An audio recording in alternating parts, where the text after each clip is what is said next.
한국사 속의 사랑. 응답 없는 사랑에 하룻밤에 머리가 눈처럼 휘어진 함흥 기생 출연.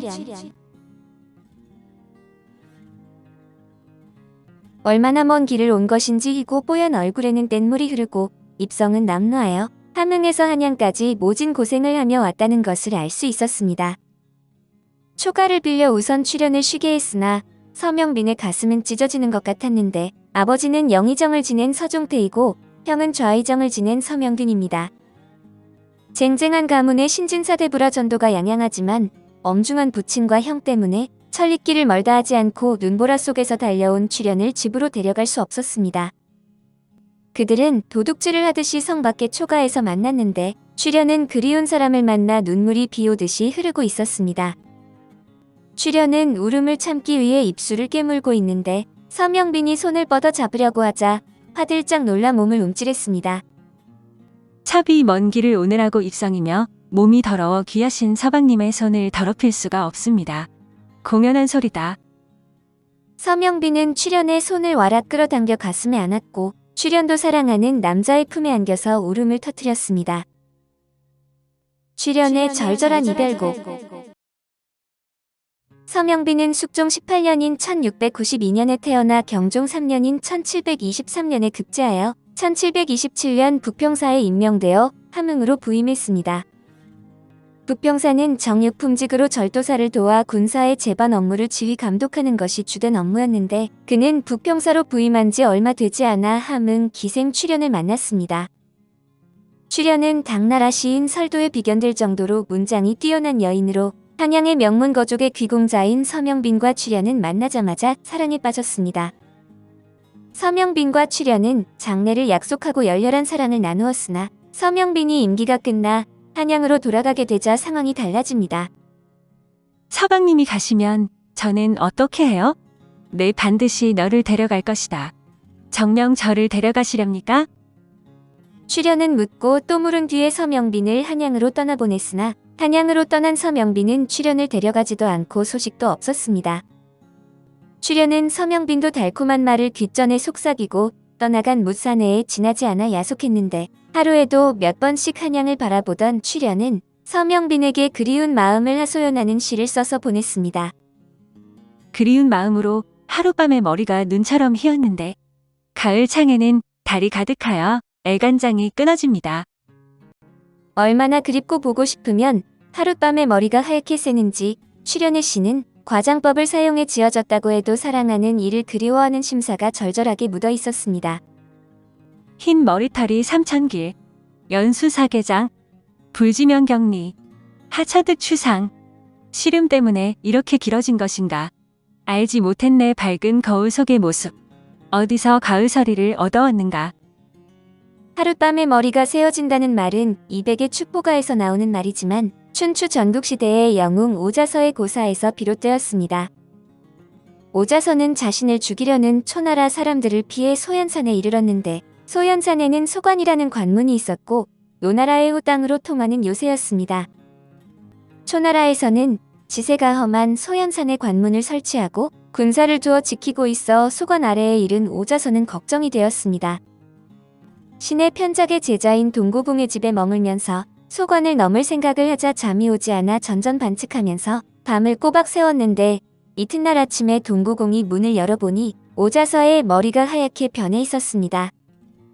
노인장께서는 이 사람을 보고 왜 그렇게 놀라십니까? 하룻밤 새에 그대의 머리가 하얗게 새었어. 백발삼천장이란 말을 들은 일이 있으나 어찌 이런 일이 있다는 말이오.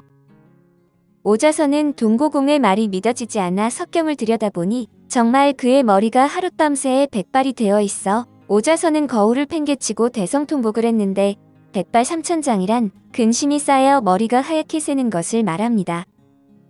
출연은 서명빈에게 애타는 편지를 보냈으나 그는 답장을 보내오지 않았는데 답장을 기다리다가 지쳐 천리길을 멀다 하지 않고 달려온 것입니다.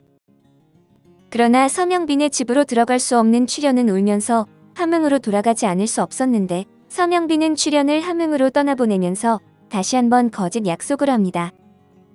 내가 반드시 너를 데리러 갈 터이니 몸을 함부로 하지 마라.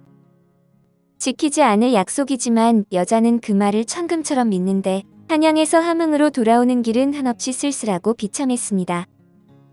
소상강 기러기 짝을 잃고 날아간 듯 무릉의 푸른 도화 모진 광풍에 떨어진 듯 양협이 눈물 날려 붉은 치마 물에 잠긴 듯 홍도화에 비 맞은 듯 한 걸음에 돌아보고 두 걸음에 돌아보고 걸음마다 돌아보니 산천도 낯이 없고 1월도 빛을 잃은 듯.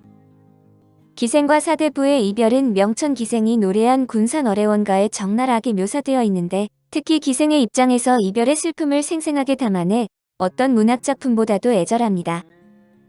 이곳에서 죽자 한들 죽는지를 누가 알며 서른 심정 누가 알고 시름과 눈물로 밤새우고 외로운 이 한 몸이 어디로 가자는 말인가.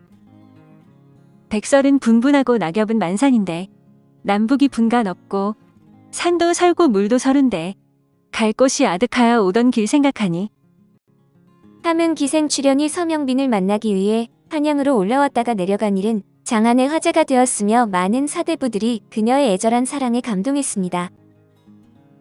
서명빈의 이기적인 사랑. 수출정정 옥정자 동풍수사련 양지 형형하게 아름다운 옥정년의 자태 동풍에 꺾어지는 푸른 버들 같네. 가련졸 섭섭평사 구의 혼망저르시 가련하여라 졸려라고 못난 서명빈 예전에 사랑을 나누며 연불이 캐던 시절 잊었는가. 출연에 애타는 이야기를 들은 조문명이 서명빈을 비난하는 시를 지었는데 조문명은 박문수, 조현명, 서명빈, 이종상 등과 함께 신진 사대부로 혁혁한 명성을 떨친 사람입니다. 노비의 자식도 아버지의 신분에 따라 다시 노비가 되는 노비종부법의 폐지를 주장할 정도로 혁명적인 사상을 갖고 있던 인물로 나중에 좌의정까지 지내면서 영조의 탕평책에 적극적으로 가담한 사람입니다. 서명빈의 친구인 이종성이 어사가 되어 함경도 지방을 순행하게 되었는데 함경도에 크게 흉년이 들어 임금이 백성을 위로하기 위해 파견한 것입니다. 이종성은 오성 이양복의 오세손으로 그의 아버지 이태좌가 좌의정까지 지낸 명문의 아들인데 서명빈은 이종성이 함흥에 간다고 하자 탄식을 했습니다. 서명빈은 이종성이 출연에게 접근하는 것을 꺼려했는데 그녀를 돌보지 않으면서도 다른 남자에게 가는 것을 싫어한 것입니다. 이종성은 암행어사가 되어 함경도로 떠나면서 조선 최고의 해학가인 오성 이양복의 기질이라도 물려받은 것인지 서명빈을 약을 올리는 시를 썼습니다. 독보방향 문기시 종군 증일간하기 홀로 규방을 지킨 지 얼마나 되는가. 그대에게 일찍이 꽃을 딸 시기를 물었었지. 홍해낙진 서풍급 공피방인절일지 붉은 꽃이 지고 서풍이 사나우니 행여 친구가 꺾을 것이 두려울 테지. 이종성의 시는 확실히 서명빈을 조롱하고 있었는데 시를 받고 서명빈이 어떤 태도를 취했는지는 알 수 없습니다. 이종성은 서명빈에게 시를 보내고 함흥에서 출연을 만났는데 출연은 아직도 서명빈을 잊지 못하고 절개를 지키고 있었습니다. 이종성은 출연이 애틋했는데 세월은 무심하게 흘러 꽃처럼 아름답던 출연도 서서히 나이가 들어가고 있었고 이종성은 서명빈을 기다리는 출연이 안타까워 그녀를 대신하여 서명빈에게 시를 보냈습니다. 구약증 기대연 별내 공기단장편 일찍이 약속하기를 출연을 데려간다고 했기에 헤어진 후에 헛되이 애타는 편지를 붙였어요. 향교와 탑지하에 추만행 당채선 향기로운 규방으로 어느 날 오실까요? 늦가을 저수지에서 배를 타고 수초만 땁니다.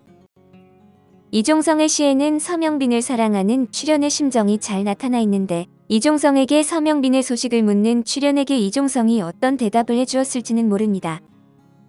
이종성은 어사의 임무를 수행하기 위해 함경도 일대를 여러 달 동안 돌아다니고 다시 함흥에 이르러 출연을 만났으나 출연은 절개를 벌인 뒤로 이종성에게 수를 따르는 출연의 눈에서 하염없이 눈물이 흘러내렸습니다. 서기현대약 금잡단 사인 예전에 출연도 데려가신다던 약속이 안타까워라. 이제는 끊어진 실과 같이 헤어졌네. 잔절수 홍읍 점점 숨나건 절개를 잃고 붉은 눈물을 흘리며 방울방울 손수건을 적시고 있네. 이종성이 출연과 마지막으로 만난 뒤에 쓴 시인데 절개를 손상당해 눈물이 붉게 흐르는 것은 피눈물이기 때문입니다. 출연은 당나라의 여류시인 설도에 비견될 정도로 시를 잘 지었으나 이루어지지 못한 사랑의 피눈물을 흘리는 가련한 여인이기도 했습니다. 오늘 한국사 속의 사랑은 응답 없는 사랑의 하룻밤에 머리가 눈처럼 휘어진 함흥 기생 출연이었습니다.